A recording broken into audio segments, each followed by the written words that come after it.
Everyone. I'm Mallory Johnson, 25-year beauty veteran, advisor, and strategist. Welcome back to Pretty Equity, where we tackle the real issues facing beauty founders and investors and bring you the answers from the experts behind the deals. We've talked about marketing on Pretty Equity before. In fact, in episode 13, Blakely Despres and Jennifer Cannon joined me to look at the risk that comes with social media influence.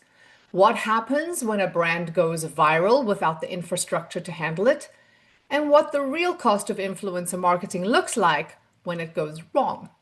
Then later on in episode 17, a therapist, Joy Langley, joined me, and we examined what beauty marketing does to the people it targets, the psychology of hope-based selling, why product failure always feels so personal, and what the industry owes the consumers it profits from. But today, I want to have a different marketing conversation. Today, I want to talk about what makes beauty marketing structurally unlike marketing in almost any other industry.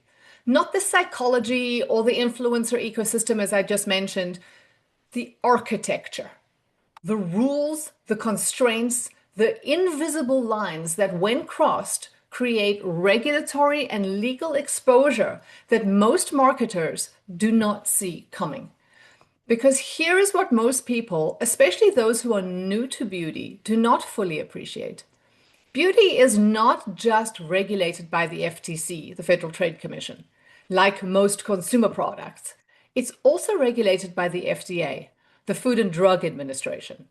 And those two authorities operate very differently, cover very different things, and create a dual compliance environment that requires a level of precision most marketing departments are not truly equipped for. So today, Blakely Despres joins us again to help us unpack it all and bring a perspective to this conversation that I find genuinely valuable. If you remember, Blakely comes from government marketing, which is an environment where the rules are explicit, the accountability is public, and there is very little room to improvise. That discipline applied to beauty surfaces things that someone who has only ever done consumer marketing before might not instinctively see. So, today, Blakely and I are going to dig into the not so obvious, the things that are not necessarily in the standard marketing playbook, and the constraints that experienced beauty marketers navigate, and that the newer ones often only discover after something goes horribly wrong. So, Blakely, welcome back to the program. Thank you for having me. You are so welcome. I'm so excited. Okay. So, I want to start with at the foundation because I think a lot of people in beauty marketing genuinely believe the regulator is the FTC. Okay, so they know about endorsement guidelines, disclosure rules, and substantiation requirements for advertising claims. And that's all fine. That's correct as far as it goes. But in the beauty sector, it just doesn't go far enough. Okay, so Blakely, can you walk us through the dual regulator dynamic in beauty marketing? In other words, how the FDA and FTC divide authority, where they overlap, why that creates a compliance challenge that most marketing teams are not structured to handle. Can you just walk us through that entire dynamic? Yeah, absolutely. As you mentioned, I think most marketing teams in beauty are trained to think about compliance through the lens of the FTC. So that, is looking at the truth in advertising and substantiation, influencer disclosures. And all of that is very important, but it's only half of the picture. So the other part of that is, the purview of the FDA, and they're not looking at your marketing through the same lens at all. The FTC is asking, is the claim truthful and is it supported? Whereas the FDA is asking, what kind of product have you just created by making that claim? Fundamentally different. So under FDA regulations, the words don't just describe your product, they legally define it. Marketing teams can think that they're writing a strong benefit-driven claim, but in reality, they probably pushed the product into a completely different regulatory, category, which can be a problem. And I think that a challenge is that a lot of marketing teams are structurally built for that FTC compliance purview. They have legal reviews for substantiation, but they're not necessarily structured to think like the FDA. And so, that requires you to understand how every word contributes to that product's regulatory identity. And you end up with the gap, right? So the claims are technically substantiated, but the product could become misclassified in one Mm. sentence.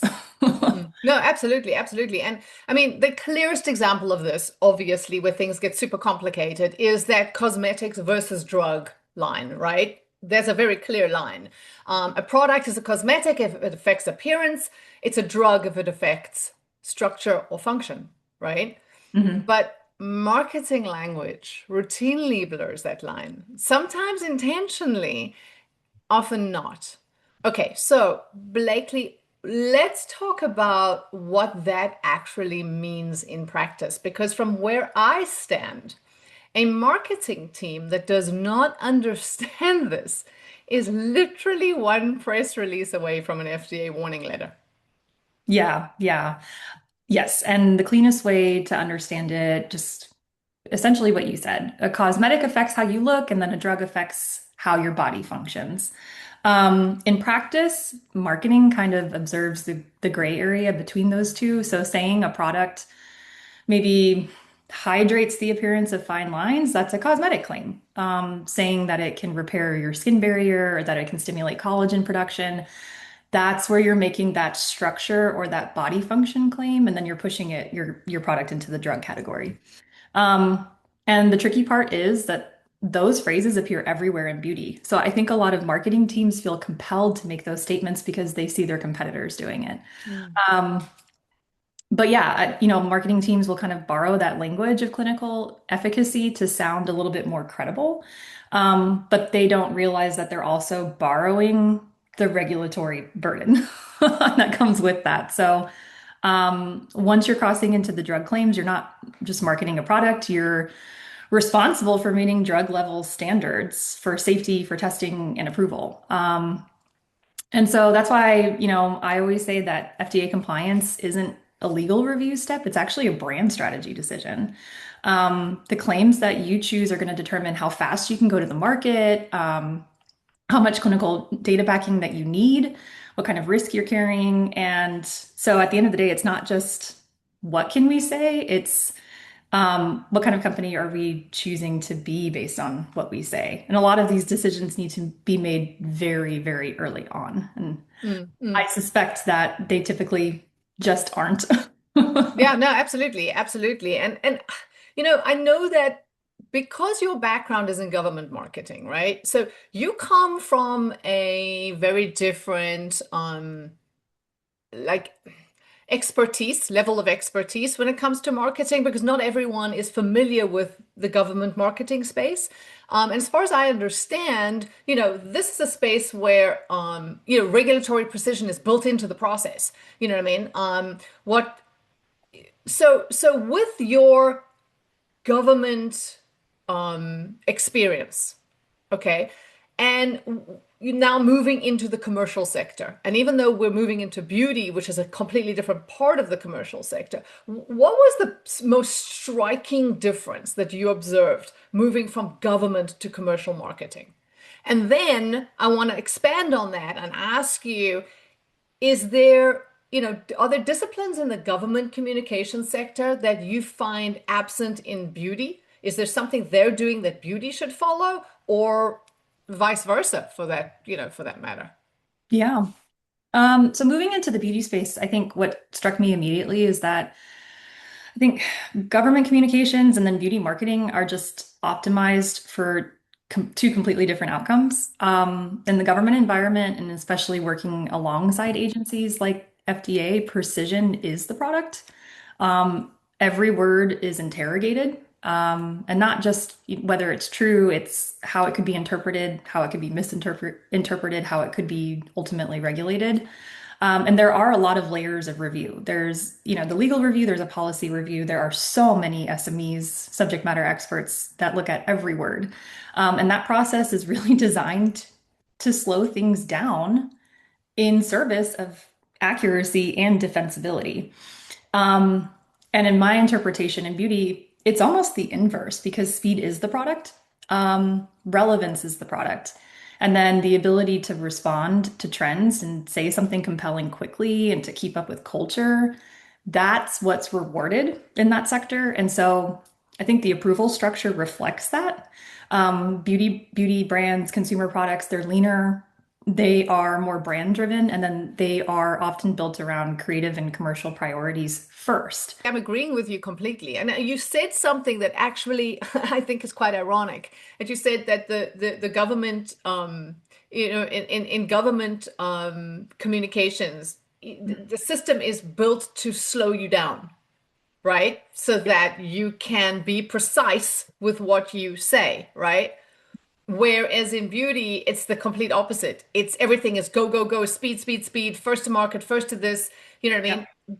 But the irony is, it should actually be that way in beauty because Mhm. something should be set up to slow you down so that you don't go and, you know what I mean, make the claims you can't substantiate. I don't know. I was just trying to follow Yeah, your thought process. Yes. absolutely. And I think what I was trying to say is, like you said, with the marketing teams moving at the speed of culture, but there is an expectation that there is a level of precision that they're honoring. I think that's where you end up with this like miscalculation. And so you'll get language that sounds really normal in a brainstorming session, like stimulating collagen or repairing something at a cellular level, but carries those regulatory consequences that no one person in the room is really accountable for catching. And so in government, it's set up so that there is always someone who is explicitly responsible for that level of scrutiny. And I think with consumer brands, with beauty brands, it sits somewhere between marketing and legal and regulatory, but it's never fully owned by one function. And so what I try to bring from my background in government, it's not the bureaucracy factor, it's more of that intentionality. Not more layers of approval for the sake of it, because again, that's going to significantly slow things down and not meet that ultimate outcome that a beauty brand needs to meet, right? But it's just creating a shared understanding that words are not just creative choices, but they are those regulatory signals that can have negative impacts on a brand. Hmm. Um, so going back to your question, about operations, I don't think that beauty should necessarily operate like a government agency or function. If you added those layers of approval, you would lose some of that agility, really. But I think there's a middle ground that some brands haven't quite built yet, where you can move quickly and you can stay within the regulatory lane, right? Hmm. Look, I mean, the way I see it, and I think we spoke about this in the last time we spoke, is have everyone in the room at the same time. How about that? You know what I mean? Absolutely. You want speed? We can give you speed, but maybe the compromise is make sure you have legal, regulatory, marketing, you know what I mean? Everybody all in the room at the same time, and then you can have all the decisions made there and then, Mhm. and still save, time. Mhm. Without taking those shortcuts. But moving on, one of the most misunderstood concepts in beauty marketing is substantiation, which is again something you just mentioned a second ago. The requirement to have competent and reliable scientific evidence for the claims you make, right? Obvious. Not so obvious, which is why we're having this conversation. Most marketers know the word, which is what I was getting at, but far fewer really understand what it requires operationally. And that was again what we were alluding to a minute ago. So, Blakely, what does claims substantiation actually mean to you as a marketer in beauty? In other words, what does quote unquote competent and reliable scientific evidence actually look like? And what does it not look like? Because I think the gap between what brands believe is sufficient versus what the FDA or FTC would accept is often significant. Yeah. Yeah. So with substantiation, I think it's a pretty simple idea. You need to have evidence in hand before you make the claim that proves that the claim is true, that the finished product, when used as directed, delivers the benefit that your brand is advertising. Um, from the perspective of the FTC, that evidence has to meet the standard of competent and reliable scientific evidence. And in practice, that usually means, a well-designed, controlled testing, sometimes with like a human clinical study, and it's conducted under conditions that reflect how the product is normally used. So, again, clinical study on the finished formula, instrumental testing, like measuring the level of hydration or elasticity or wrinkle depth. And then um, for consumer perception studies, just something well structured where claims are clearly framed as perception, not as like the gospel, right? Um, and then what doesn't count for substantiation is like ingredient level data that's not tied to the formula, the final formulation. Any general scientific literature that's not tied specifically to your product. I know it's like very common to reference things that are really not correlated. And then anecdotal feedback or like a handful of customer testimonials, that's not substantiation. And then again, I think I mentioned this earlier, but just keeping up with the Joneses, like because a competitor said it, we're going to say it too. That's not going to fly. So Pet peeve, definite pet peeve. We're yeah. doing it because they did it. Well, they did Yeah, yeah. Well, if it. they did it, we can do it. Exactly. Um, so yeah, like substantiation, I come, also from a background of working with like PR and storytelling and building something compelling around a brand to get that good perception, to get that, free media opportunity. And so substantiation just in and of itself is not a storytelling exercise. It's actually a standard. And I think the risk is that marketing often works backwards from the claim that they want to make rather than moving forward from what they can actually prove. And so there's just like a little bit of a false start there and an inconsistency of where you end up.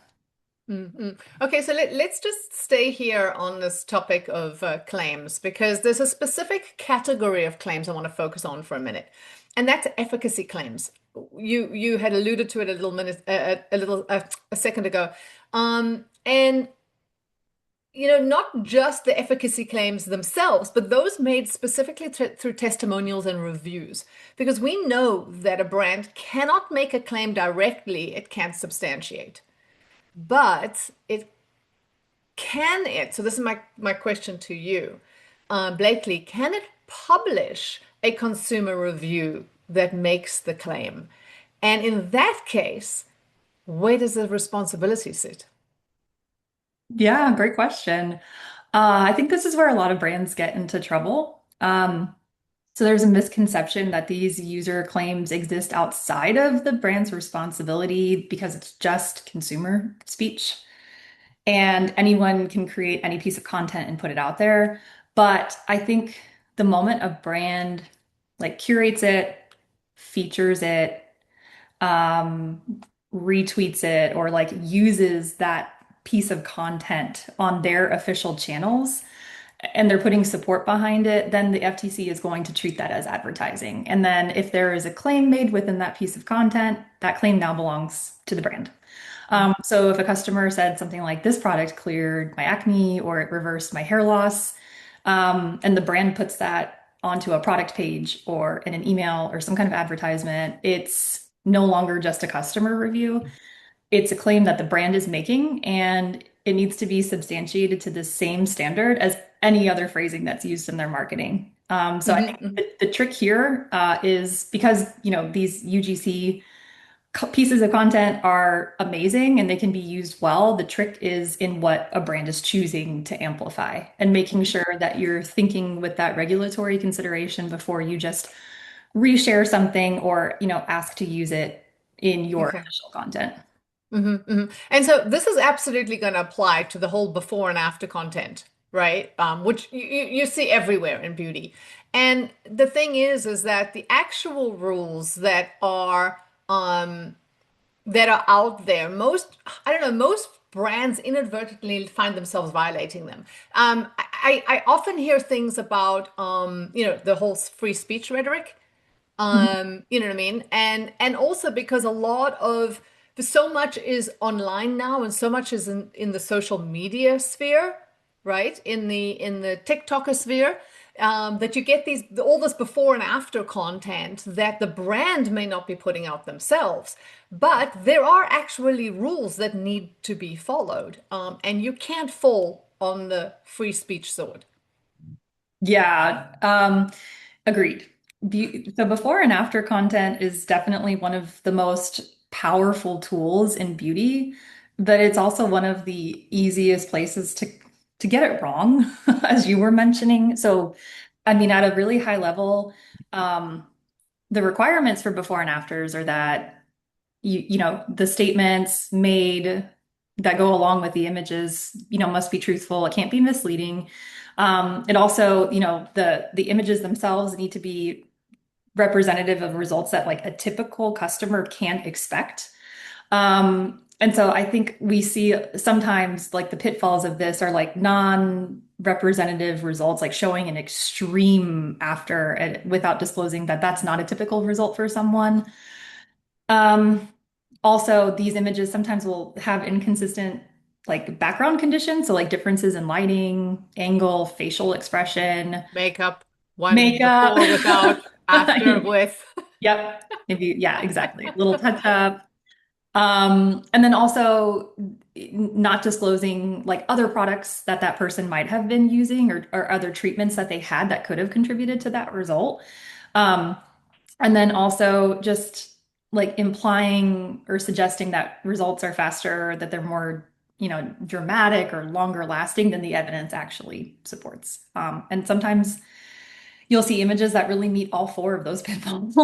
I mean, it's possible. So, I think the visual itself sometimes can do a little bit more claim than just straight marketing copy, and it still counts. So, even with before and after images, you need underlying support to back up what it is that you are visually depicting and claiming to people. And so, if you're implying that your product provides like wrinkle reduction or brightening or acne improvement, for example, you just need to have evidence that your product can deliver that result. Can't just be a compelling image. So let's stay on the topic of free speech here for a minute, because I want to talk about something that I find really surprises new founders. I think more than anything else in beauty marketing. The rules don't change based on where you publish. And we started talking about that, but we didn't quite get into it. So I want to get into this now. If you're going to put a caption on Instagram, a video on TikTok, I don't know, product detail page on a retailer's website, right? Press release, an influencer post, like any of the stuff that, that marketing, are going to do on a daily basis. The regulatory framework is the same. You can't use the channel as a defense. And where I'm going with this is, Blakely, when we spoke last with Jen, we were talking about influencers, and they are creators, right? They create their own content. But if they are talking about your product, they don't own that, you do. You do as the brand. When we spoke on the last episode that we did together and we talked about marketing channels, we also talked about traps, right? And I honestly think that this is one of the biggest traps. Social media is one of the biggest traps that brands fall into. So let's expand a bit on this. Can you walk us through channel specific traps that are most common in beauty right now? Where are brands consistently creating liability without realizing it? Yeah, there are definitely a handful.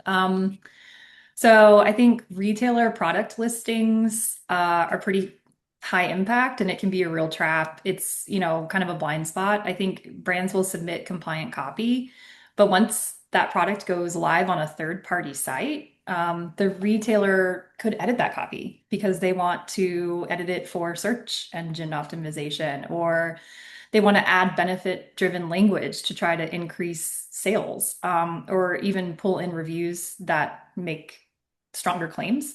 So then you start to have claims attached to your product that you didn't explicitly approve, but your brand is still associated with them because it's your product sitting on the page. So that's a major pitfall. And then on the topic of, search engine optimization and paid search, keywords that are bid on to optimize your product, catching certain search results, those keywords can basically function as claims, like bidding on terms like, again, acne treatment or hair loss cure. Um, you are pulling in traffic, but you're also kind of implicitly representing those claims that your product is not necessarily substantiated for, or your marketing copy doesn't match those claims. Mm, And then again, on the topic of influencers, I think creators are often incentivized to speak a little bit stronger and more definitive language, more so than like the words that brands would recommend that they use, because influencers are trying to create content that will win on the algorithm, really. When you get a little bit, I don't want to say outlandish, but when you use stronger language, when you have a really compelling hook at the beginning of a video and you're showing people these incredible results, you probably want to have strong language that matches that. So that the content that you create doesn't get kind of, dug down deep underneath the algorithm, that it spreads to more actual users and you get the metric, the influencer gets the metrics that they want. So when they're using that strong language, they might accidentally slip into the lane of saying a claim about this product that's not substantiated and that's not, previously agreed to by the brand. Um, but once it's said, that can kind of push your product into that drug territory. Um, mm, because the brand is ultimately still responsible for what's being communicated on its behalf. So that's a No, pitfall. and a perfect illustration of this, a perfect example to use of how, you know, when brands, because especially when it comes to social media influencers, because they are content creators, oftentimes they will grab a brand, and they will create content around or let's just say a product, right? Not a brand. Let's just say a product of a brand, right? And they'll create content around this, and the brand owner may have absolutely no idea that this person has gone ahead and done this. But if they don't get on top of it fast, you know what I'm saying? It can become extraordinarily difficult to fix later on. And I think a great example is when you see these influencers talking about beef tallow, right?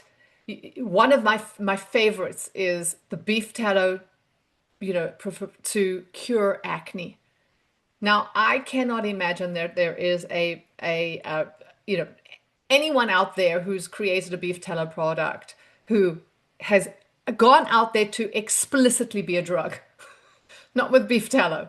Mhm. But since we're now curing acne, that's exactly what happens. And the problem is, even though the brand didn't make that claim, they're now associated with that claim. And they've completely lost control. So I'm going to ask you another question that's tied into all of this. What is the legal position here? What should brands have in place to prevent this kind of stuff from happening? And I know you're not a lawyer, but I'm throwing it at you anyway, from a marketing standpoint. Yeah, I think legally some things that brands should have in place to protect themselves. So in the case of, like a retailer's webpage, losing control of that copy, really clear agreements that define what can and cannot be said or changed in a product's copy. Um, Probably like an approved claims lexicon that retailer could pull from instead of rewriting something from scratch and trying to give it oomph that causes problems. I think regular audits just across all channels, checking in very regularly just to see what that landscape looks like.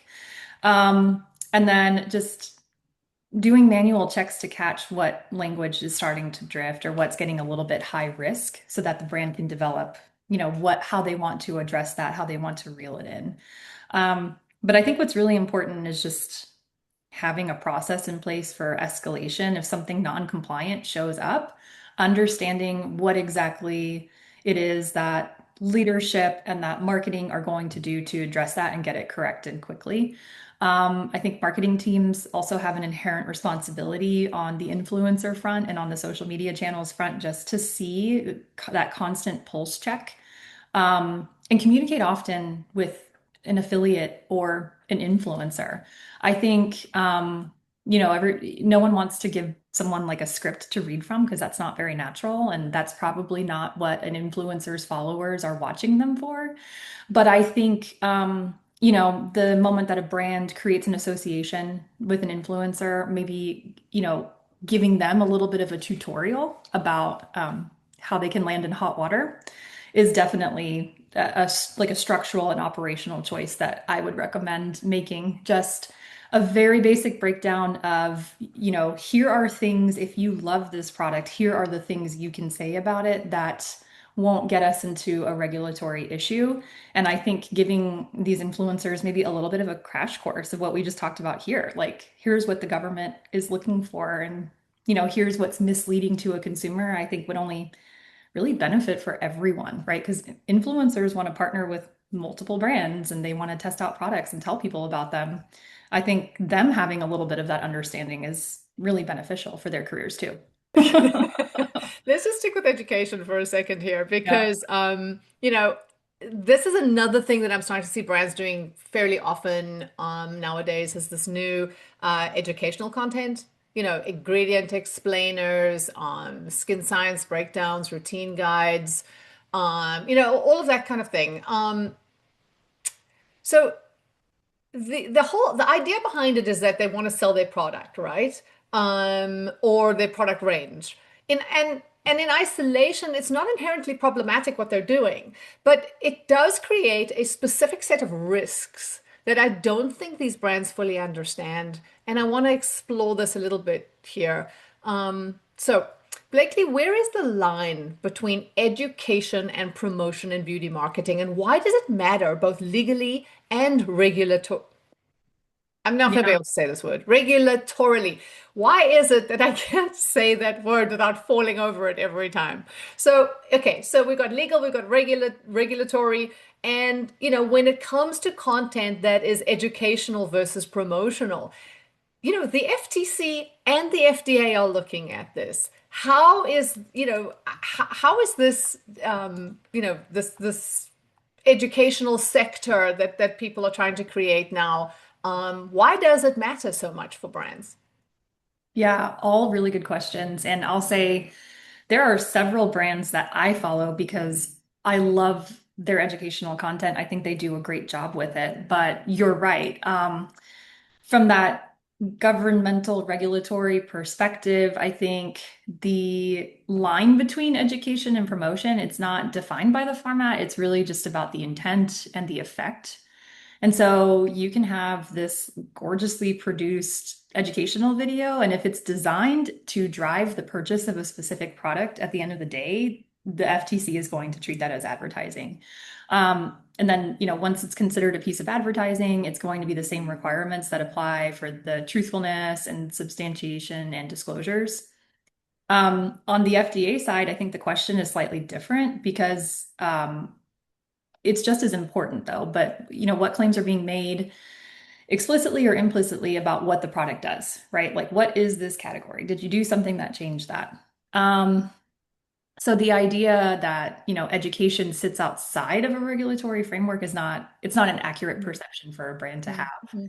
No, absolutely. It just tends to be a little bit less obviously structured as an ad when they create that educational content. No, absolutely. And it is compelling. Like you said, Mhm. you follow brands because you love the educational content that they give. Yeah. Hmm. So Yeah. sorry, I didn't mean to interrupt you. Oh, no, that's fine. But yeah, but I think that content starts to look a little bit promotional when, you watch the tenure of the video and it ends up being tied to a specific product or like a product line, if it's created or sponsored by the brand. And then if it's including, like a call to action or links or purchase pathways, like, link in bio. But also if it, frames the information in a way that leads to a product conclusion, at that point, regulators are not going to separate the education from the sale. They're going to evaluate the whole thing as marketing. So that is not a loophole for brands, and they should know that. Yeah. And the other thing that I see that does scare me is, and a lot know that this particular terminology is more pharma specific, which is I think why, these brands fall into it and don't actually realize what they're doing. But, one way to fall straight into the drug category is to start using your educational content to explain mechanisms of action. For those who don't know what that is, a mechanism of action is how an ingredient works at a cellular or biological level. Okay, so once you start explaining, doing these explainers or these educational sessions on the MOA, the mechanism of action of your product, right? You're now talking about your product as a drug. That is now clearly drug speak. So I don't know whether you want to react to that or can speak a bit to that, but that's something that I noticed. That mechanism of action, yikes, that's a bad one. Yeah, yeah, exactly. Explaining how an ingredient works, especially at like a biological or the cellular level, really quickly moves you into that structure or like function claim as you were describing. And if, when you're saying something like this ingredient stimulates collagen production. I keep using this example, but you're not just educating, you're describing an effect on the body. And from the FDA's perspective, that's when you get into the drug claim area. And it's like, right? But I think what's happening is that brands are trying to use scientific language to build credibility. And it really does make sense from a marketing standpoint because I think that, there is a lot of movement toward more of a kind of a scientific understanding of products. If you look at Reddit, different skincare, subreddits, there are a lot of consumers who want to understand the science behind these things. Me included. I mean, it's fascinating. And a lot of people want to feel like they have control over the purchases that they're making and what its, direct effect for their skin appearance is. Um, but what happens is, that language that brands are using to be compelling to get that purchase, it's what regulators are using to determine that classification. And so you just end up in a lot of stickiness. And so, again, you can really unintentionally reclassify your product just by the way you explain it, unless you're really intentional about how far that education goes. So, again, just being really curated and really specific about the words that you're using in this piece of educational content can make brands, I think, definitely successful in building out educational content and being out there with other brands that are doing a great job building educational content, but still covering themselves. Mm-hmm. Now, listen, I think it's like we were saying earlier, you just got to be aware. You have to be present and aware of what you're doing. Everything that you do, everything you say has to be intentional. And and talking of intentionality, there's another thing that I'm seeing so often now is that brands are actively building, or at least the CEO or the founder of the, not the CEO, but the founder of the brand is trying to build a personal brand and a company brand at the same time, right? Does that make sense? What I'm Yeah. saying? Yes, So, absolutely. so, so what they do is they take thought leadership content, right? They send out their CEO, their executives, and they do things like LinkedIn posts, right? The kind of thing you would expect an executive to do, right? It's personal branding and company branding at the same time. LinkedIn, interviews, podcast appearances, right? Like you and I are doing, where we're speaking about you and I are having a general conversation about because I don't do promotional, I don't do promotional shows, but often you will find an executive talking about their product on a podcast. And, does a personal perspective become a regulatory marketing claim? Yeah, there's a tendency to think that personal platforms like on LinkedIn or going on a podcast or sitting and speaking on a panel, that it's separate from brand marketing. But if you're the founder you're the executive and you're speaking about your product or your product range, you are effectively acting as a spokesperson for the brand. And from that purview of the FTC, a claim is a claim. It's, regardless of whether it's made in a formal ad environment or if it's made in conversation or in a panel. So if a founder is saying something like this product reverses hair loss, and it said, in the moment, more conversationally than in a less formalized environment, then those claims carry the same substantiation requirement. Mm. Um, and so I think what makes this tricky is that conversational formats invite that like stronger, more definitive language, kind of like we were saying with influencers earlier. You're speaking naturally, you're trying to be compelling, you're telling a story, and that's where claims can go further than the brand typically would ever allow them to in written copy or in some kind of stylized, formatted piece of content. Um, and so, the answer to that, I don't think that founders need to become overly scripted, but I do think that there needs to be alignment again on what can and cannot be said because they are acting as a force multiplier for the brand when it's a founder-led brand and they're going out there and they're speaking on the brand and the product range. So that personal brand building can't inadvertently create exposure for the brand. Mm. Okay, so now I want to talk about you, if you Okay. don't mind. So we're going to be putting all of that behind us for a second, and I want to talk about your background specifically because I think what you offer here in this particular, in terms of this conversation is genuinely valuable. So as far as I understand in government marketing, the accountability structure is fundamentally different to what we're used to here in beauty. Okay, the audience is public, right? The scrutiny is consistent and often adversarial. It's government. Yeah. And Yeah. the rules are not just regulatory. They're also political, ethical, and reputational, like all at once. And the consequences of getting it wrong are public in a way that most commercial marketing missteps are not. So, what did working in that environment teach you about how to build marketing that holds up under scrutiny? And before you answer that, what habits or disciplines from that world do you think beauty brands should adopt?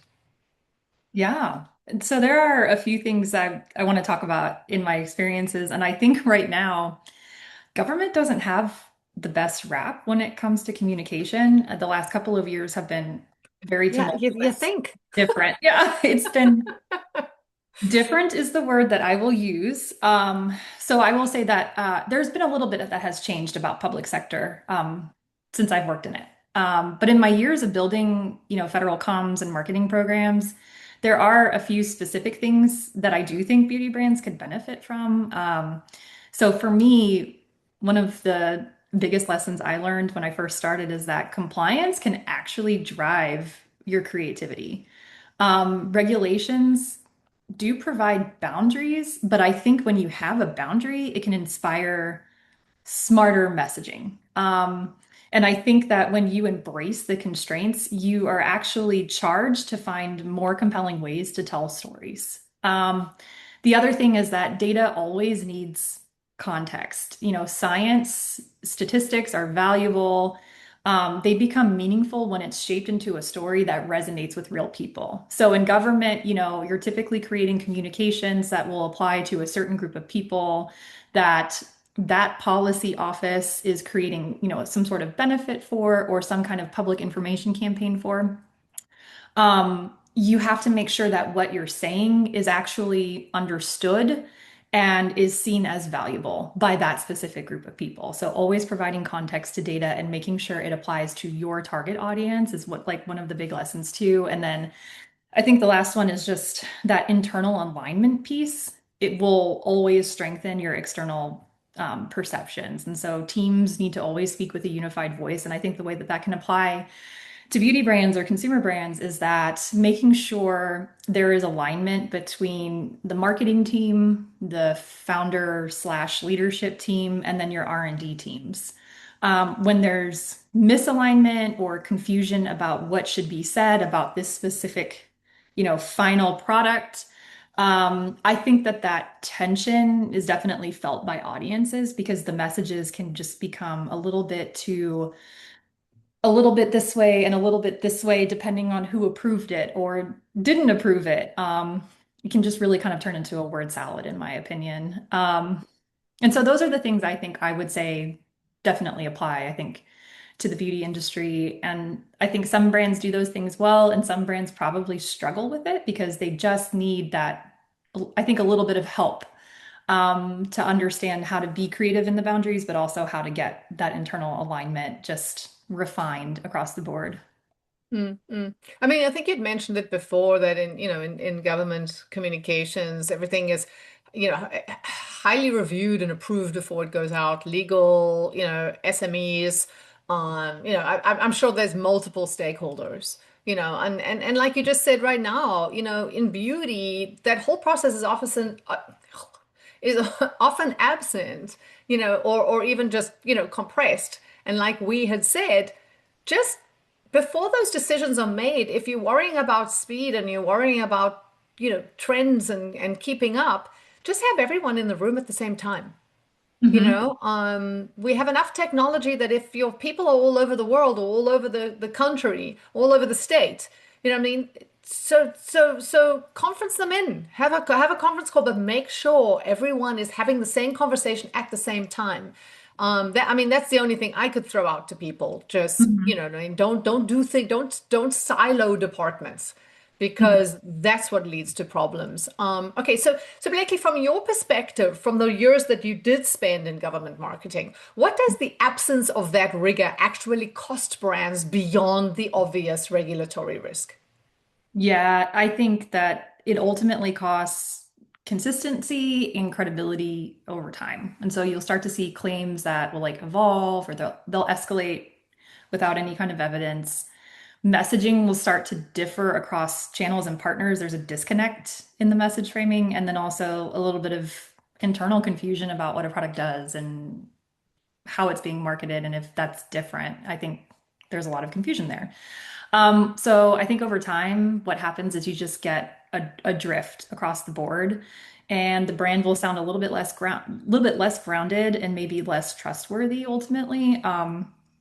And it just creates an inefficiency, like you were saying. So I think what brands can do is just create alignment up front. There is no need to install all of these layers of approval. I can tell you, as someone who um, I worked on a couple of public statements to be issued to the media while I was working under a government client.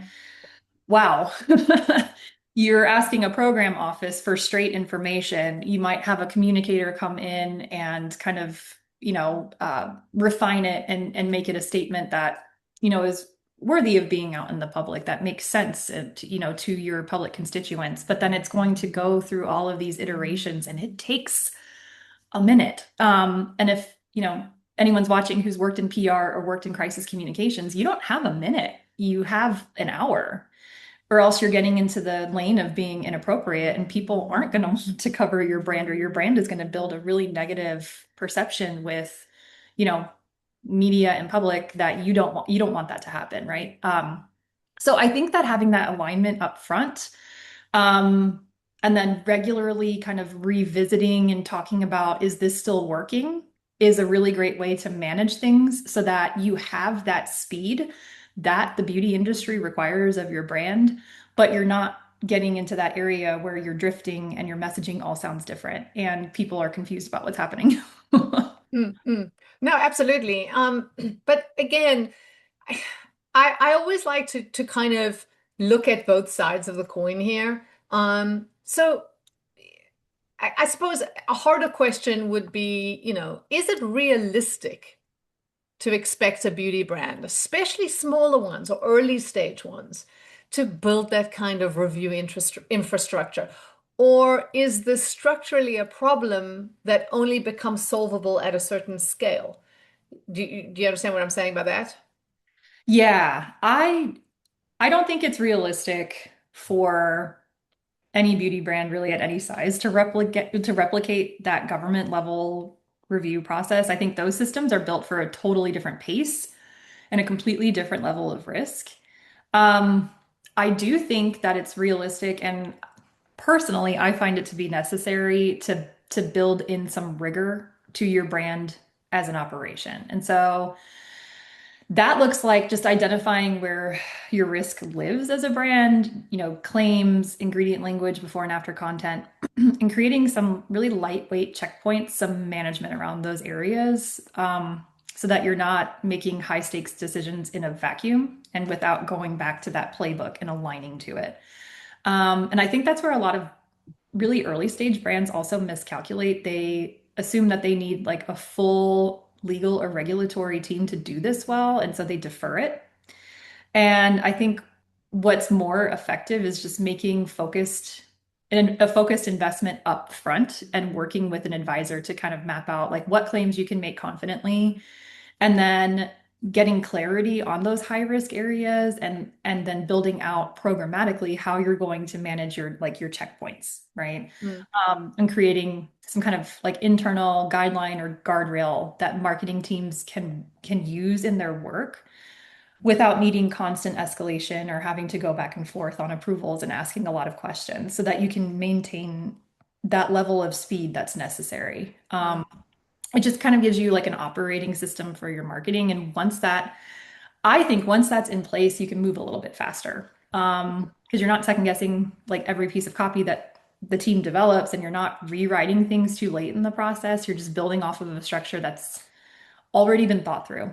Um, mm, and it's a small investment, to maybe get an advisor to come help you build that out up front, compared to the cost of having to like unwind messaging and redo things and fix things once they're already in market and might already have started, like a regulatory scrutiny. No, agreed.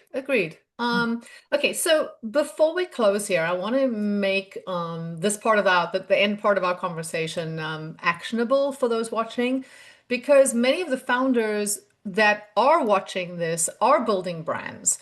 And the thing is that some of them may have marketing teams.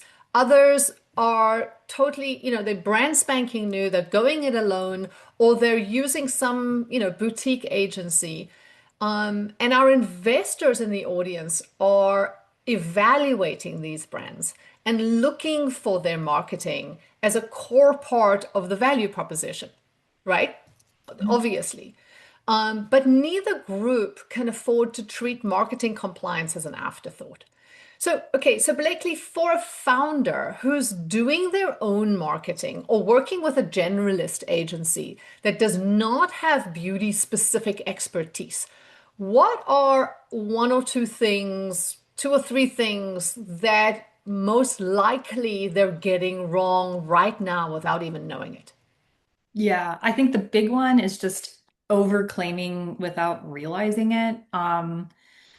Subtle language shifts that can land you into hot water, as we've talked about throughout our time here. And then I think also just relying on like weak or indirect substantiation, using ingredient level data, or like the anecdotal results instead of focusing on the actual product and the actual effect of the product. That can be problematic and really easy for, I think, a newer brand or someone working with like a generalist agency, like you said, can land into that. And then I think also underestimating how much of their marketing they don't control, right? Like those channels we were discussing earlier, just understanding with like retailers, influencers, reviews, search engine optimization, like all of those things can introduce claims or language that the brand didn't, explicitly approve, but is ultimately still responsible for. Um, I think what all of these pitfalls have in common is that they're just gaps in visibility. And they can just get bigger as time goes on. And so I would say for anyone who is newer to this, just launching, focus on the element of control and developing that lexicon of language that you're leaning into with Mm, everything. mm. And the other thing I want to just throw in here, which I also think is a massive problem, especially for newer brands, and brands using general marketing companies that are not beauty specific, um, is the idea that other brands do it, so it's okay to do. Hmm. Right? That's a Hmm. big, big mistake I see these companies make where, because the marketing team isn't from beauty per se Hmm. and don't really have or have never worn an FDA FTC hat, right? They don't realize that you don't know what goes on behind closed doors. So, yes, that brand could have been doing these things, but you don't know if they got slapped with a warning letter. I mean, you could look it up, it's public information, but the point is that would you know to do this? You know what I'm saying? Would you, or would you just look and say, okay, what's everybody else doing? What seems to be the standard? What seems to be the Hmm. norm? And let's just do it that way. Let's just follow what everyone else is doing. And that to me is a mistake.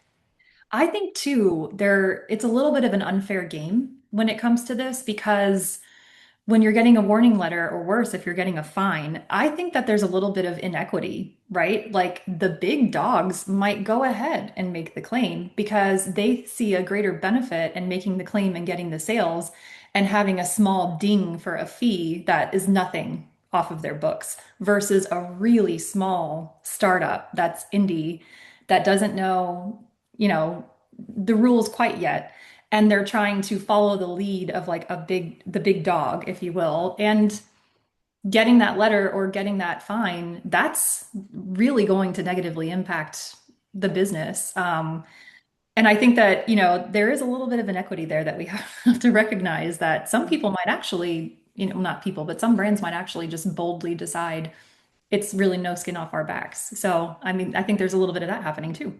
Well, yeah, I mean, sure, that's a choice that they can make, but what they have to also be aware of is that even though cosmetics have always been regulated by the FDA, you know what I mean? Since Mhm. MOCRA, the FDA really have their eyes on what people are doing now. You know what I mean? Mhm. It's a totally different level of scrutiny. And if they want to make that choice and they want to say they're going to take their chances, I will tell you the consequences that come with a warning letter are not consequences you want to have to deal with as a brand because the FDA can close you down. You know what I Mhm. mean? They can, if you're coming in from another country, you know what I mean? They can stop your imports. They can Mhm. freeze your imports. They can seize everything at the ports. You know what I mean? They can ban you from ever coming into this country. It's not a road I would want to go down. Mhm. But that is a conversation for another day. Okay, so for brands that are scaling, moving into retail, expanding distribution, or I don't know, building a larger content operation, right? At what point does marketing compliance need to become a formal internal function rather than something handled on a case-by-case basis? So I think that just the consistency of claims across channels is a big factor of that. The nature of the claims themselves, are they grounded in specific, or are they kind of drifting into that more aggressive language that you can't necessarily substantiate? And then the like presence or the absence of underlying support. So, um, yeah, I think that's kind of the demarcation there. Mm, mm. No, absolutely. And then for investors who are evaluating a brand where the marketing is the most visible part of the business, what should they be looking at? And what are the red flags that suggest the brand is building on claims that won't necessarily hold up? Yeah, I always think investors should be looking as marketing. So marketing is not just a growth driver, but it's also a potential source of liability, and it's something that needs to be buttoned up. Um, so I think some red flags are heavy reliance on those like clinical terminology, like clinically proven, using clinically proven without having that clear evidence of it. Using before and after results that look extreme or are inconsistent, and then just influencer review content making stronger claims than the brand has made itself. That's kind of a red flag. Those are all indicators, I think, that the brand marketing is outpacing its underlying support. And ultimately, strong marketing should be an asset on the balance sheet. It shouldn't it shouldn't be a liability. Mm, So I think that again, the consistency of claims across channels and the nature of those claims are things that investors should be looking at in their decision-making process. mhm. No, agreed on across the board. All right, so before we end our chat, any last thoughts you want to leave with the audience before we go? Yeah, I think that, regulatory doesn't have to be an overwhelming topic.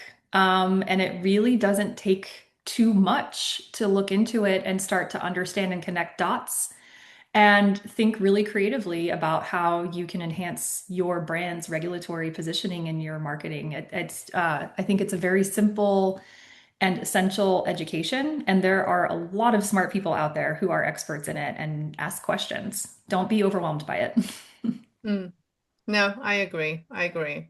Well, guys, this is the end of our conversation. And just to tie it all in, marketing in beauty is not just creative work, as you may have come to understand.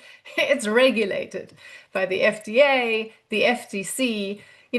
Both of these have authority over what you say, how you say it, and where you say it. And the line between a cosmetic claim and a drug claim is drawn in marketing language, not in formulation. And substantiation is a box. It's not a box to check, right? It's a standard of evidence that applies to every performance claim a brand makes in every channel, whether the brand made it directly or a reviewer made it for them. Unfortunately, most beauty brands learn this reactively. A retailer rewrites their listing, an influencer post creates a classification problem they did not anticipate, and a warning letter arrives. By then, though, the options are narrower, the cost is higher than they had ever budgeted for. And what Blakely just brought to this conversation, the discipline of marketing in an environment where accountability is structural and public, is exactly the frame this industry needs more of. Because the brands that get this right from the beginning are not just more compliant, they are more defensible, they are more scalable, and they are more valuable. Blakely, thank you so much for coming back to the program. This is a conversation I've wanted to have with you for a long time. And I have no doubt the audience found this as clarifying as I did. To everyone watching and listening, if you found this conversation as valuable as I did, please like, share, and subscribe to Pretty Equity on YouTube, Spotify, and now also on Substack. I release new episodes weekly featuring experts like Blakely who help founders and investors make smarter, more informed decisions. You can also follow me and Blakely on LinkedIn for more expert insights on the issues that drive smarter beauty investments. I'm Mallory Johnson. Thank you for watching and listening, and I will see you all next week.